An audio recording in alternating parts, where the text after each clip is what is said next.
Hi everyone, welcome to Pavan స్టౌన్స్. ఈరోజు కోడిగుడ్డు పులుసు చేస్తున్నానంటే మీరు కూడా ఇదే విధంగా చేస్తారా? ఒకసారి కామెంట్ చేయండి. అలానే ఇంకేదైనా వేస్తే బాగా మంచిగా టేస్టీగా ఉంటుంది అని మీకు అనిపిస్తే కూడా కామెంట్ చేయండి. ముందుగా స్టవ్ ఆన్ చేసి ఒక గిన్నె పెట్టుకొని అందులో ఇలా ఆయిల్ని యాడ్ చేసుకోవాలన్నమాట. ఇప్పుడు నేను ఇందులో కొద్దిగా జీలకర్ర వేస్తున్నాను. అలానే ఆనియన్స్ మంచిగా చిన్నగా కట్ చేసుకొని వేసుకోవాలి. ఆనియన్స్తో పాటు టొమాటో, పచ్చిమిర్చి కూడా వేసేస్తానన్నమాట. నేను అన్నీ ఒకేసారి మగ్గించుకుంటాను. తొందరగానే ఫ్రై అయిపోతాయి, ఏం పెద్ద టైం ఏం తీసుకోదు. చాలా చాలా బాగుంటుందండి. వేడివేడి అన్నంలోకి కోడిగుడ్డు పులుసు వేసుకొని తింటే మీలో ఎంతమందికి ఇష్టమో కూడా కామెంట్ చేయండి. అలానే కొద్దిగా కరివేపాకు కూడా వేసేసి మంచిగా ఇవి కొద్దిగా మెత్తపడేంత వరకు ఫ్రై చేసుకోవాలండి. ఓపికగా చేసుకోవాలి.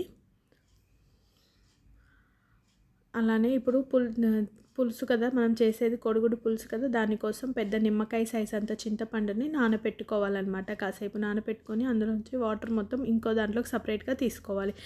ఈలోపు ఇది ఫ్రై అయిపోయింది కదా. ఇప్పుడు మనం దీంట్లో కొద్దిగా పసుపు, ఒక ఫుల్ టేబుల్ స్పూన్ కారం, ఏంటంటే మనం ఆల్రెడీ పచ్చిమిర్చి వేసుకున్నాం కదా, అందుకని చూసుకొని వేసుకోవాలి. సాల్ట్ కూడా ఒక స్పూన్ సాల్ట్ కూడా వేసేసి మొత్తం అన్నీ నీట్గా ఇలా మిక్స్ చేసేసుకోవాలి. చూడండి, ఇలా మగ్గిపోయిన తర్వాత ఈ స్టేజ్లో నేను చింతపండు పులుసు పోస్తున్నాను.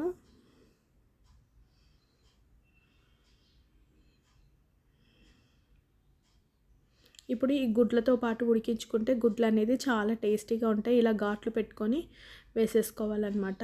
చాకుతో చక్కగా పులుసు లోపలికి పోయి చాలా చాలా బాగా అనిపిస్తుంది. వేడివేడిగా అన్నం పెట్టుకొని తింటే. ఇలా అయిన తర్వాత మనం ఒక 5 మినిట్స్ లిడ్ పెట్టి క్లోజ్ చేసుకుందాం. ఇలా మిక్స్ చేసుకున్న తర్వాత 5 మినిట్స్ తర్వాత లిడ్ ఓపెన్ చేసి చెక్ చేసుకుందాం. చక్కగా ఉడికిపోతుంటుంది అనమాట. మనకి కోడిగుడ్డు పులుసు రెడీ అయిపోయింది. మీలో ఎంతమందికి కోడిగుడ్డు పులుసు అంటే ఇష్టమో నాకు కామెంట్ చేయండి. అలానే ఈ వీడియో నచ్చితే కనుక లైక్ చేయండి.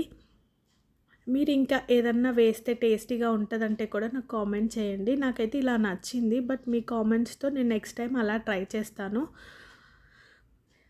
రెడీ అయిపోయిందండి. ఈ స్టేజ్లో మనం కొంచెం సూప్గా ఉంటేనే చాలా బాగుంటుందని ఇలా చేశాను. ఇప్పుడు ఫ్లేమ్ ఆఫ్ చేసేసి సర్వ్ చేసుకొని తినేయడమే. నచ్చిందా ఫ్రెండ్స్? నచ్చినట్లయితే లైక్ చేయడం మర్చిపోవద్దు.